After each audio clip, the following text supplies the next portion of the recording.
Most railfan outings usually start with a decent drive and then a fill-up. No sooner than the gas cap was back on and I was trackside for FEC Train 101.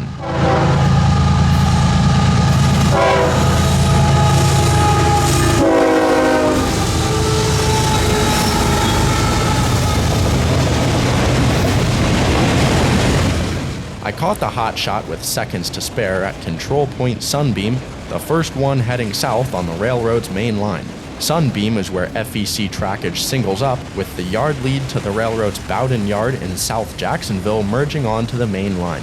I had never been to Sunbeam before, but I can certainly tell where the name came from as I happily watched 7,000 feet of Miami's finest freight rattle by me. After 101, I decided to jump to the north side of Bowdoin Yard, standing just shy of FEC's giant Strauss-Trunnion Drawbridge, one of Jacksonville's trademark structures. The bridge was quickly moving down for an FEC coming up out of Bowdoin.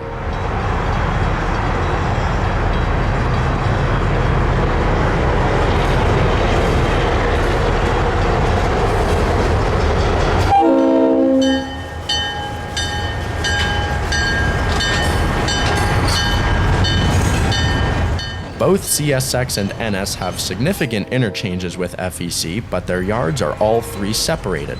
That warrants multiple transfer jobs a day, which provides some unique operations to sit back and enjoy. This particular freight train is destined for CSX's Moncrief Yard, operating as FEC Job 74, and this is FEC Job 69, paralleling 74 towards the bridge.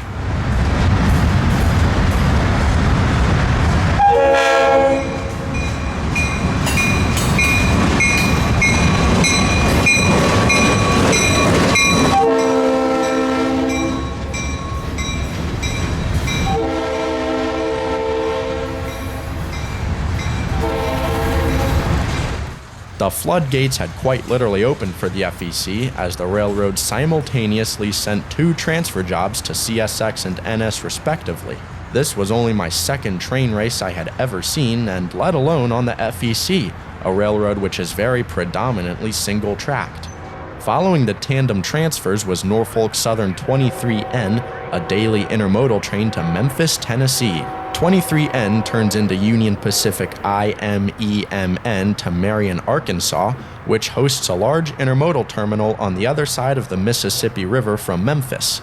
I'm not sure if the train is unloaded or simply shuffled onto an assortment of different trains in Marion, but either way, these containers are on their second of three railroads that make up their journey to what is essentially Memphis.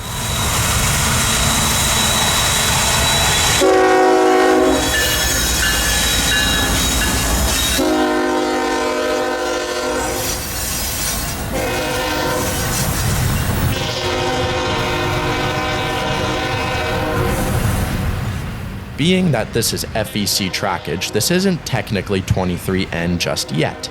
The Norfolk Southern crew is calling themselves NS5 on FEC trackage and will assume the 23N symbol once their head end crosses the bridge. With light fading and my stomach grumbling, I decided to call it quits for the Jacksonville Drawbridge with the passage of 23N, but I'll be back. I think this is now my favorite spot to sit and wait in the big city. A couple days later, and I was back on the FEC, rattling towards a dirt road crossing in search of a mystery southbound on a Sunday nonetheless. The East Coast doesn't run much at all on Sundays, so I figured making the drive for a midday southbound going by the extra symbol 141 would hopefully pay off. As the gates activated and I heard that non-GEVO horn, I already knew it had.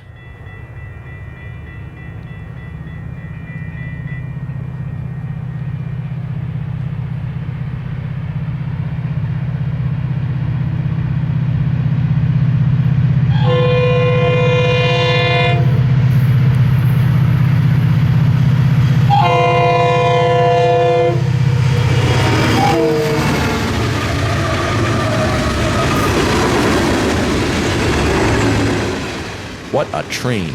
2 Jeeps, 2 GEVOs, and 12 concrete high and wides bracketed on each end by 3 loaded 8-axle flatbeds.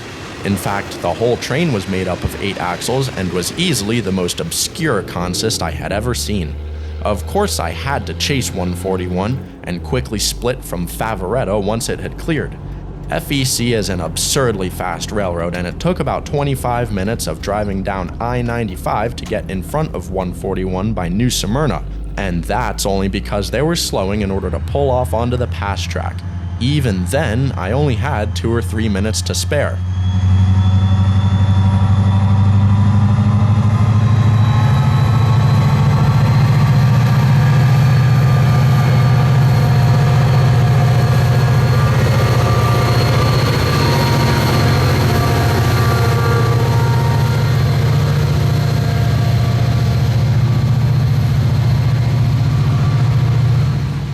Pulling off in New Smyrna was not a mistake. I had hoped that the dead-end tow Gevos were to be set out at the engine shops adjacent to the yard, and figured I was correct as the heavy train was slowly brought down the number 2.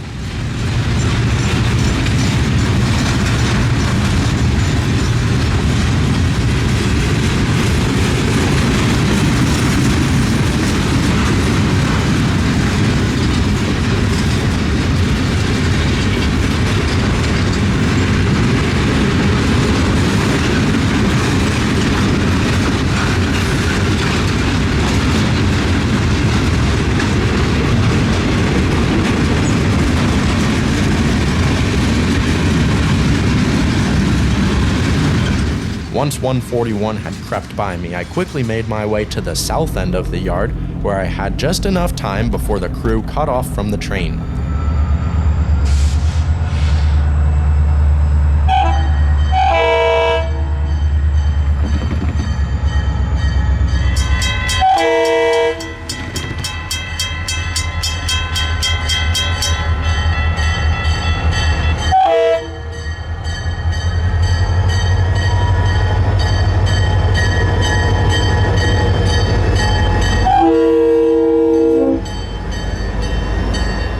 FEC owns 24 ES44 C4s, all of which have been converted to run off of liquefied natural gas.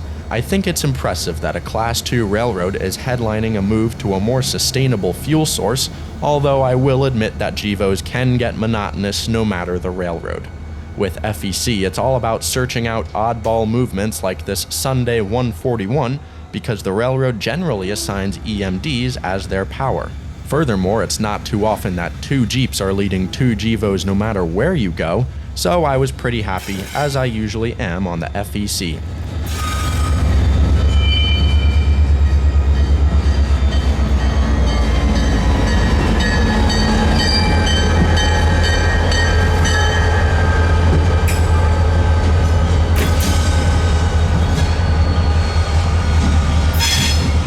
It took about 20 minutes for 141 to drop the C4s and creep back towards their train, destined for South Florida.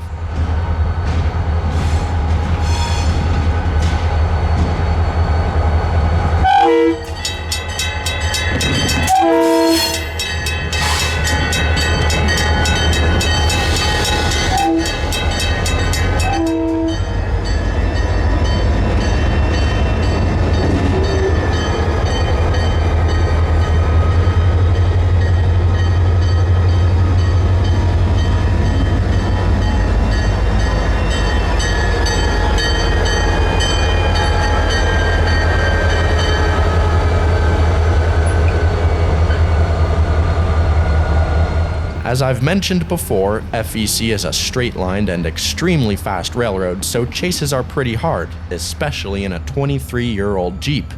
And for that reason, I decided to call it at New Smyrna. Thanks for railfanning with me today. I hope you found these FEC oddballs as fun to watch as I did.